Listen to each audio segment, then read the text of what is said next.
चलिए शुरू करते हैं। आज हम लोग पढ़ेंगे जनन चैप्टर के बारे में। इससे पहले आपको हम बताए थे जनन क्या होता है, जनन कितने प्रकार के होता है। आज उससे आगे हम लोग सीखेंगे और वो भी परिभाषा हम आपको फिर से लिख दी है ताकि आपको किसी भी तरह का दिक्कत ना हो।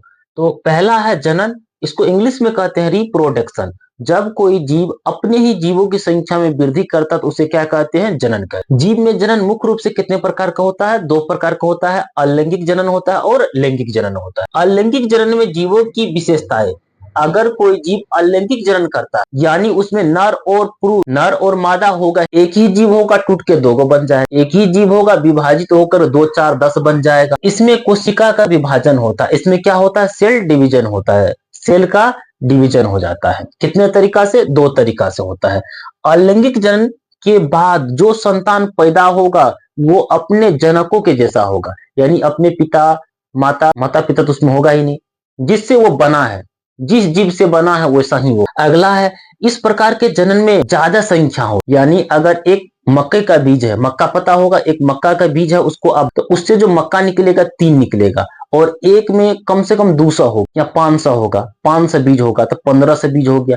तो एक बीज से कितना बीज हो गया, 15। ये क्या हो गया, तो अपनी संख्या में क्या कर लिया, बहुत वृद्धि कर। इसमें निषेचन नहीं होता है। जब स्त्री पुरुष होता ही नहीं है तो क्या निषेचन होगा, नहीं सर, इसमें निषेचन नहीं होता है। इसमें युग्मक भाग नहीं ले। युग्मक कहने का तो मेल और फीमेल, मेल से पुरुष से निकलता है, पुरुष के पेनिस से क्या निकलता है, तो स्पर्म निकलता है, वो चिपचिपा पदार्थ होता है।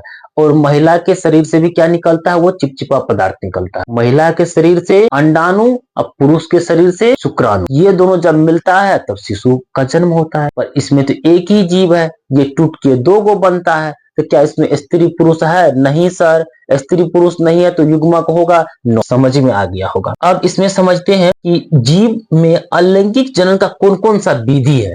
जीव में अलैंगिक जनन का कौन कौन सा विधि है, तो कौन कौन सा विधि है, विखंडन एक विधि है, मुकुलन भी एक क्या है, विधि है, और अपखंडन या पुनर्जनन भी एक क्या है, विधि है, और जीवाणु भी एक क्या है, विधि है। विखंडन एक कोशिकीय विखंडन होता है और बहुकोशिकीय विखंडन होता है, यानी एक सेल था टूट के 2 हो गया, 2 से अधिक हो गया। या कोई बीज है रोप दिए, बहुत हो गया। पुनः जनन हो गया, किसी जीव का पुनर् क्या हो गया, जनन हो गया।